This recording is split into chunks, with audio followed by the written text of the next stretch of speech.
Hey, welcome back, y'all, to Just the Facts YouTube. My name is Jimmy, and I'm with my co-host. My name's Eric. Yes, sir, and we are back with the NBA weekly video. This is our second one. So, before we start this video, I want to say go like, comment, share, subscribe on all of our recent videos. If you're watching this, we're trying to build. So, anything would be appreciated. We're coming out with even more videos later on this week. So stay tuned for that. Anything you want to say? No, that's about it. Man, if you have any tips or suggestions, just hit us up Oh, with yeah. that. We always take everyone's opinions. Without further ado, we can get into this video. So, you want to start things off here? So as we just know, we finished week 20 about a couple of days ago. Today's Tuesday. Well, yeah, as we're recording this, today's Tuesday, and it was a very nice, entertaining week. We had a couple of nice matchups, some playoff matchups we saw that could come in the playoffs soon in these next couple of months as we're getting closer to the playoffs. And yeah, it was just a really fun and entertaining week. A lot of stuff happening with coaches and stuff like that.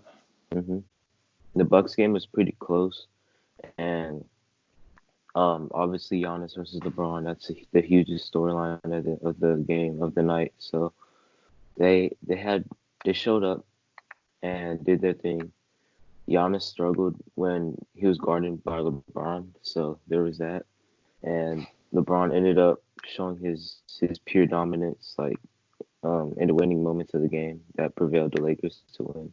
So that for me put LeBron ahead of Giannis for the time being. Now looking back on it, I feel like I'm kind of overreacting of putting LeBron ahead of Giannis because Giannis was like so consistent all season long. But I don't know, that really showed why LeBron is and always was the best player in the league, even when things weren't going too well last year. But and then the Clippers game, it was a defensive struggle for the most part. Um, Kawhi didn't have his greatest game. PG went off, and in the second half, Anthony Davis didn't do too much, but in the second half he got going, and LeBron just took over in the fourth. They just gave LeBron the ball and had four flat, so LeBron could just do whatever he wanted against whoever was guarding him. Morris was trying to guard him, he couldn't guard him, and he was scoring every time or getting fouled. And LeBron is actually making his free throws now, so that's a clap for him.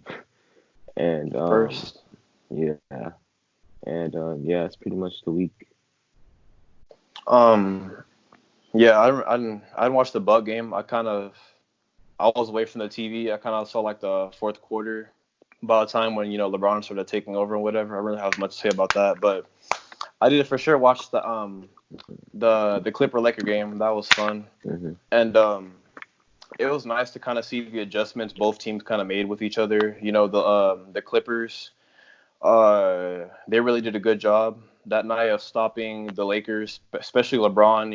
Those defensive rebound, just dishing it down the court for those easy buckets. Kawhi actually one play he stopped that. Um, I forgot someone shot the ball. Anthony Davis went right down the court. He was Oh there. yeah, Yeah, and yeah, Paul George got hot. Kawhi had he had a quiet night, but like it was kind of like one of those nice quiet nights. yeah, Yeah, and Paul George went off catch and shoot really.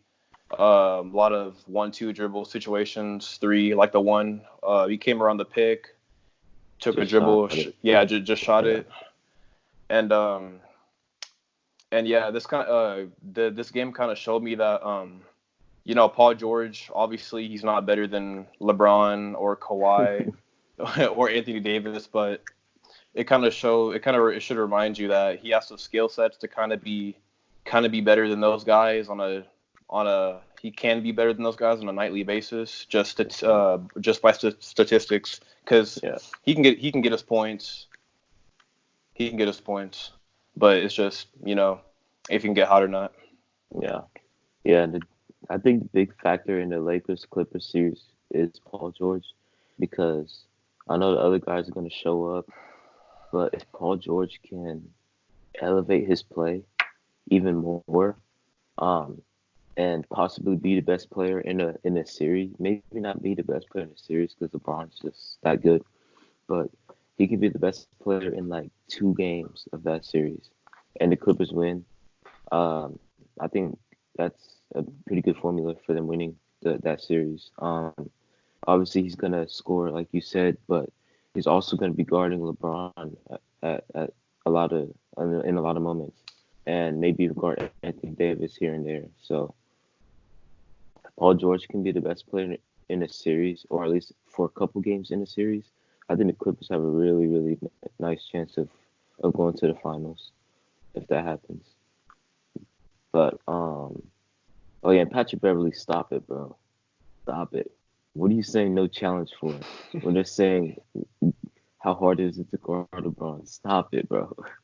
He was eating you alive, bro. It was it was so funny because Patrick Beverly, he tried so hard to just pull his little antics, to do what he's really good at, and just get under Yeah, people's skin, especially Bron's. And LeBron just wasn't having it. I kind of feel like Patrick Beverly. I feel like they're gonna need that they're gonna need to figure out who's gonna be that backup guard, cause kind of late in those games when they're down like they're down like 4 or 5 points. They really need shooters out there, and I kind of feel like Patrick Beverly he hurts them by being out there. They need to establish like a backup point guard for like those type of situations, or maybe someone who could just run guard. yeah. Because I Yeah, mean, the easy answer would be Lou Williams, right? But they defensively, they stopped Lou Will that night. They stopped him. yeah. And the thing is, They shut him down. what the Lakers were doing was they were trying to switch whoever Lou Will was guarding to set a screen for LeBron and make Lou Will guard LeBron or whoever else. So they're trying to expose Lou Will on the defensive end. So I mean, Doc Rivers gonna have to find a balance of like offense and defense with Beverly and Lou Will when it comes to crunch time, like you said, because Patrick Beverly, I don't really trust him shooting um, too much, but he has the defense and those crunch time moments. But Lou Will has the Mm. offense. So I mean, maybe Landry Shamet is the answer. I don't know. I like Landry Shamet, but I mean, we're gonna have to see about that. And one other thing I wanted to say was Doc Rivers in a playoff series is gonna have to Doc Rivers is gonna have to tweak his rotation a little bit because he always rests Kawhi and Paul George at the same time. And in the playoffs, I don't think that will work too well. Um, Obviously, you have two other 19-point scorers in the Will of Montrezl Harrell, but having one of those superstars out there um, can really just you know what I mean keep a even tone of the game and don't let the Clippers go down on a huge run or anything like that. So that leads to our team of the week. Obviously, the Lakers beat the Bucks, beat the Clippers, and they also beat the Sixers without Embiid or Simmons. So that doesn't really count. But they took care of business there. Um, for me, they took the number one spot in the power rankings since they beat the Bucks head to head, and their defense is obviously elite. They've only allowed 107, 103, and 103. So in 2020's NBA, allowing 107 points is pretty good. As Yeah. crazy as that sounds. So I'm sure they're your team of the week too. Yeah. I have the Lakers for my team of the week, of course. Beating the Lakers and beating the Lakers, beating the Clippers, and beating Milwaukee. Play of the week, who you got? I got LeBron. Yeah, no questions asked right there. He's averaging 29, 7, and 10, of course. Yeah, And efficient. surprisingly shooting 81% at free throw. Next, I guess we could just talk about coronavirus since it's a big topic. Yeah, yeah. You can talk about it. With the NBA just recently said that they're basically starting to really prepare to have no fans, really keep the media. I don't remember how far, but they said they keep the media back from players and stuff like that. Yeah. and that's really all. That's really all I remember. They're gonna the media can't go in the locker room right now, so um They can only go into the interview room. I think so. Yeah, yeah, because like the locker room's such a like closed off Yeah. space, too many people in there. So um obviously there's that. There's no high fives or handshakes with the fans, no autographs, none of that stuff as of right now. Actually, the other leagues are taking part in that too. There's actually a soccer league in Italy. They're complete. At first they were doing that, but now Yeah, they're complete. They're the whole league's completely shut down now. yeah, they shut down the entire league, and there was some games they were playing with no fans, and that was what I wanted to talk about. Um, they might go no fans for a while. I don't know. Imagine like in the playoffs, like no fans. I hope that That don't would happen, bro. suck, bro. That'd suck. It wouldn't be like nothing. Like it'd just be like it'd be like playing 2K with no like sound. I But can imagine. yeah, but they might have to go with no fans if this continues to get worse and worse. I don't know how they're gonna like. I don't know. It's just gonna be weird. It's just gonna be weird to see if that really happens. LeBron said he won't even play if that happens because like the fans are like a big part of the excitement like of the Yeah. game. So um I know he might and have to. people It's getting worse. yeah, and people wash your hands, bro. Like this ain't about basketball, but wash your hands, man. It's that simple. Let's get into the Rockets. What is going on, man? One and four in their last five, lost four straight, and we're losing to the Hornets. We lost to the Clippers. We lost to the Knicks. We lost to the Magic. Um, and all those games have one thing in common. We're down 20 plus points in all four of those games. That's just completely unacceptable. Um, Obviously, like I said with the small ball, you're gonna be hot some days. You're gonna be cold because all you're shooting is threes, right? So you live by the three, you die by the three, and the Rockets just have to find other ways to score besides the three ball. It's just that simple. And when they're not hitting the three ball, their defense is lackluster. They're not getting back on defense. That's the biggest thing with the Rockets. They don't get back. And just allow easy layups. Obviously, you're going to allow some easy layups because of the small ball lineup. No one's over like 6'7", Robert Covington. But you have to make it as tough as possible, and the Rockets just aren't making it as tough as possible right now. They're playing pretty soft right now. So I think that's the big problem. And James Harden, it ever since James Harden said Giannis isn't skilled, he's averaged 25 points, 8 rebounds, 6 assists on 31% shooting from the field and 18% from three. Dang. I don't know what's going on with him, and he needs to get it together, man. He needs to get it together. Yeah. I don't know. I don't know what's up with him. He's getting like cocky or something. I don't know. But But yeah, like you said, you live by the three, you die by the three. It's kind of coincidental that they're running a system right now it's really a risk reward system right now Yeah, basically. with one of the most lopsided, weirded choke players maybe of all time.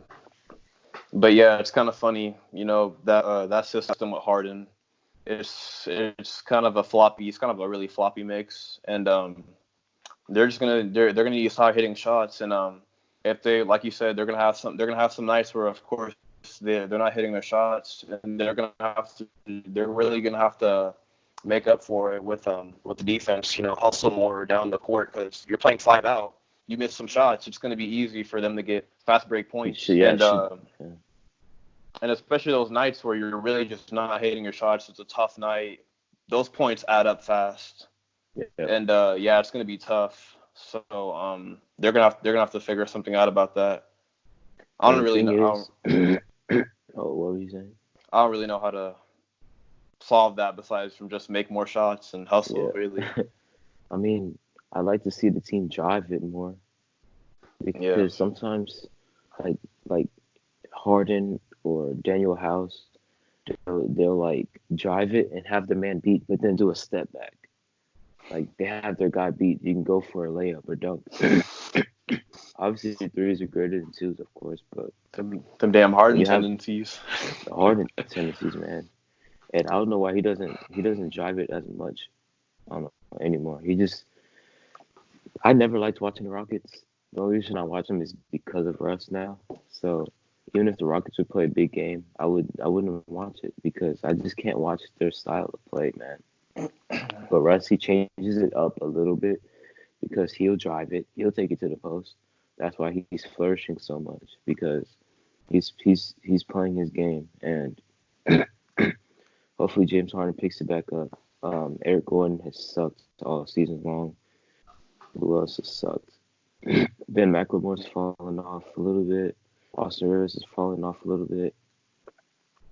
Russ has been the only consistent guy for the past like 3 months for the Rockets. I'm just say that. So Yeah. yeah, and Harden and D'Antoni, they're pretty hard headed, so they're gonna keep shooting threes until their arms fall off. And um, like like I was watching First Take, and they're like Rockets could Max was like the Rockets could either lose in the first round or go to the finals. Like it's like Yeah. it can range for him from that, and that's what takes us back to you can be hot one night and cold the other night. Yeah, because we've seen when they first started using it, Russ looked unstoppable. Russ looked unstoppable, and that team, that version of the Rockets could easily make it to the finals compared to the version of the Rockets we've been seeing this past week. Yeah, easily just a first round exit. But one last thing I wanted to get into was Kenny Atkinson. So um, the Nets and Kenny Atkinson decided to part ways. Um, what's next for the Nets? It seemed like Kyrie and KD kind of pushed him out. Some sources came out and said that they didn't really want him as a coach. They didn't really want him as a coach when they came back in 2021. So they wanted to get rid of him now. And Kenny Atkinson apparently didn't want to coach Kyrie and KD. I don't know why, but yeah, they decided to part ways. Um, yeah, that's kind of strange. You want to coach Kyrie and KD. I mean, I can kind of see why, because I mean, both of them coming off injuries you had this season. You Kyrie played like 20ish games. Yeah, he played like 20ish games. 7th seed in the East. Yeah, the people are going to be expecting them to obviously make the playoffs, and that's that. I'm guessing he felt a lot of pressure on that, or maybe he just. I don't know how to really explain it. Just I don't know. I feel like some coaches Yeah, don't like. I feel like some coaches just don't like playing with big talents like that. that's Like weird. they'd rather play with the young guys that are trying to prove themselves. I feel like they'd rather play with that just because it's a lot easier. Maybe if Yeah, you don't make the playoffs or meet certain expectations, they're not gonna hold you. They're not gonna hold you as accountable as if you're playing with you're coaching KD and Kyrie. yeah, and yeah, that's the only reason I could see him not wanting to coach them was the aspect of pressure potentially if the Nets start out rough next season. But that begs the question: what is next for the Nets? So Jack Vaughn is the interim head coach for the rest of the season, and I wanted to get into the potential coaching hires. So Stephen A. brought up Stephen A. Pop. brought up Greg Popovich. Pop's not leaving the Spurs, bro. I'm just gonna say that right now. Pop's not leaving the Spurs. There was another name brought up.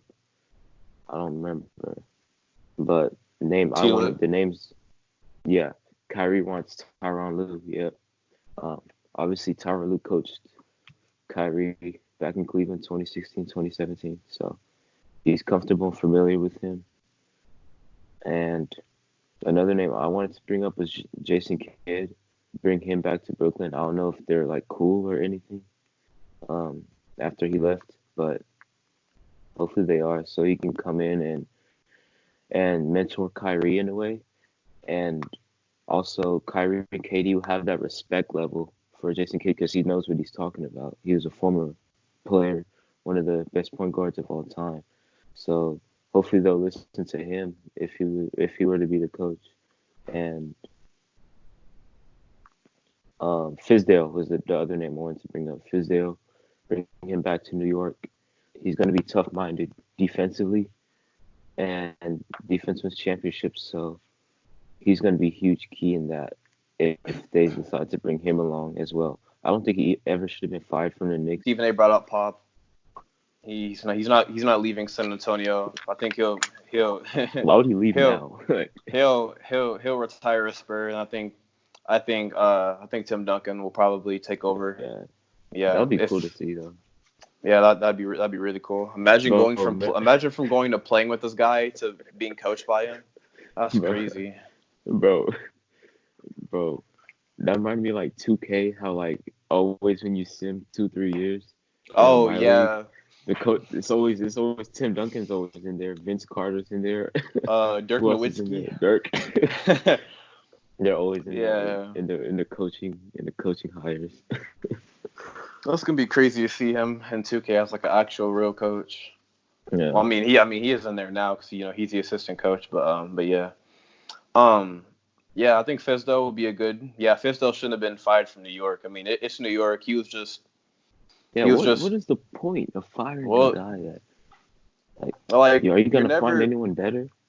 I know we're not talking about the Knicks, but like if you're the Knicks, you gotta keep a guy and develop something. You can't like exactly. What do you expect from Fizdale in 1 year with the New York Knicks? Like look where they're at. They're still trying to find their guy. Yeah, exactly. They're not even at that. I mean, so far it looks like RJ Barrett's been pretty good this season. They act like they're like playoff contenders that have expectations. Y'all don't have any expectation. Hey, come on. I mean, your expectation is to win 20 games a year. That's about it.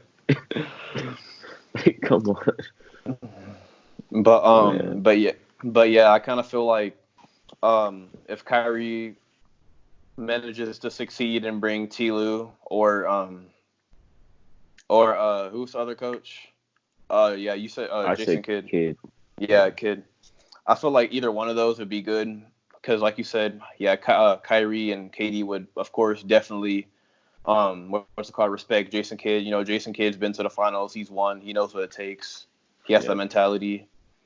And I feel like, since KD and Kyrie are both friends, I feel like KD would kind of trust Kyrie on this one and bringing T. Lue if he does succeed to bring him in.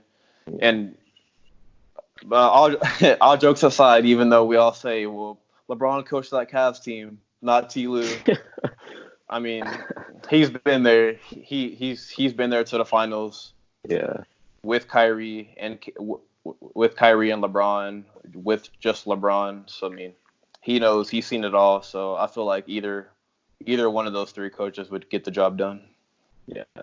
And people are starting to overreact again and say like Kyrie's the problem again. How do you feel about that?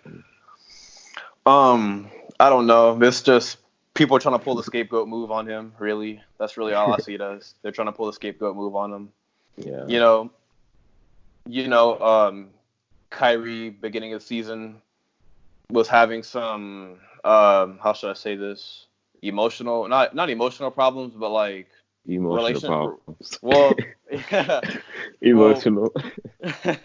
I'll just go with relationship problems with Kenny Atkins and the Nets team, the Nets organization, and that, and with him getting hurt, of course they're gonna blame him. Oh well, they're not playing so good because Kyrie's not there, or Kyrie's messing up chemistry, yada yada yada, and that.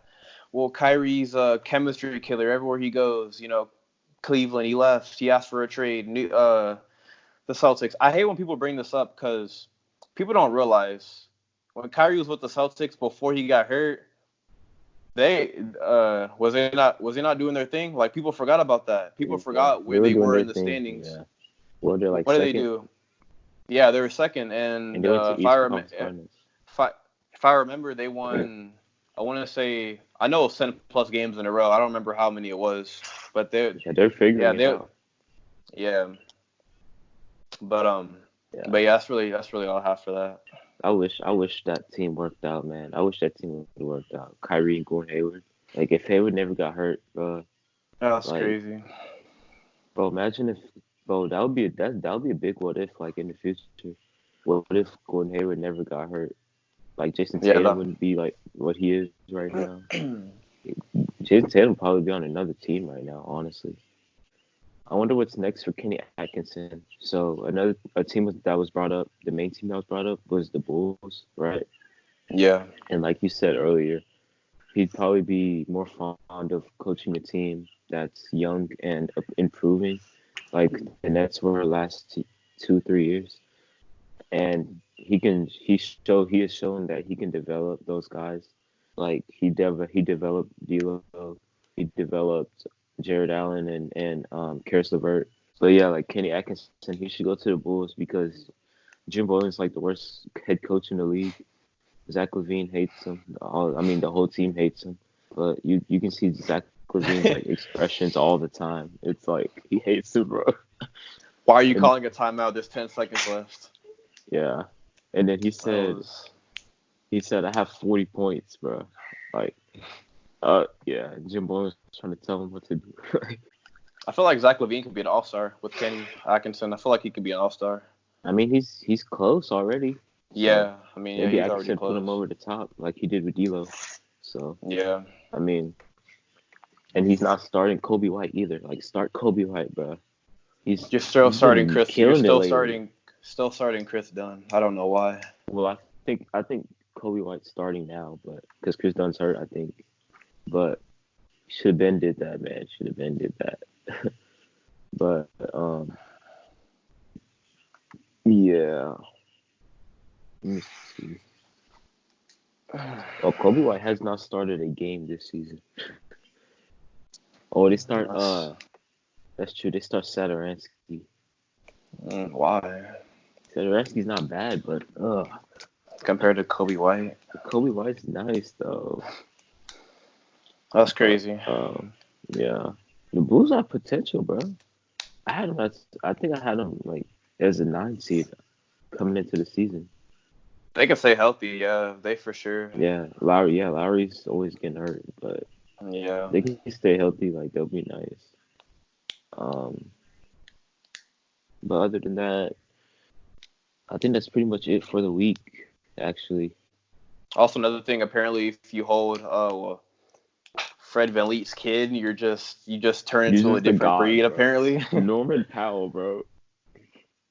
He's been scoring 30 lately. Let's just mention the 8th seed race heating up in the West. So we got New Orleans, we have Sacramento, we have Memphis, of course. Blazers, I don't think they're making it at this point. I think I think they're out. Because they're what are they looking right now? pretty bad. Are they 10th or did they slide down to 11? 11, they're 11th right now. Yeah, and then the Sheesh. Spurs are right under their heels. So yeah, they're losing, and they're losing to the teams that they need to beat to get into to the playoffs. Like they're Yeah. losing to Sacramento, they're losing to the Pelicans, and I mean, Memphis has eighth seed by 4 games, but Pelicans are right there, and then the Kings are right there, 4 games back. So, um, maybe If I had to choose any team, I pick New Orleans. If I had to pick any New team. Orleans. Yeah, Yeah. no, I think Memphis will hold on at this point. I don't know. We'll see. But maybe benching Buddy Hield was a good thing, bringing him off the bench and starting Bogdanovich. Maybe Luke Walton was right after all, but Yeah, that I seems heard to it be was working. I heard it was a good thing. Yeah. But like I said, y'all give us any tips, suggestions on anything we should work on, talk about, or make a video about. And make sure to like, comment, share, subscribe on all of our recent videos. Follow our Instagram at just.the.facts, FAX, because we are different. And follow our Twitter, just the facts one. And yeah, we're coming out with more content on there. So yeah, go check that out, man. Much appreciated. Other than that, man, I'm Jimmy, And I'm Eric, and we out. and we out. Peace.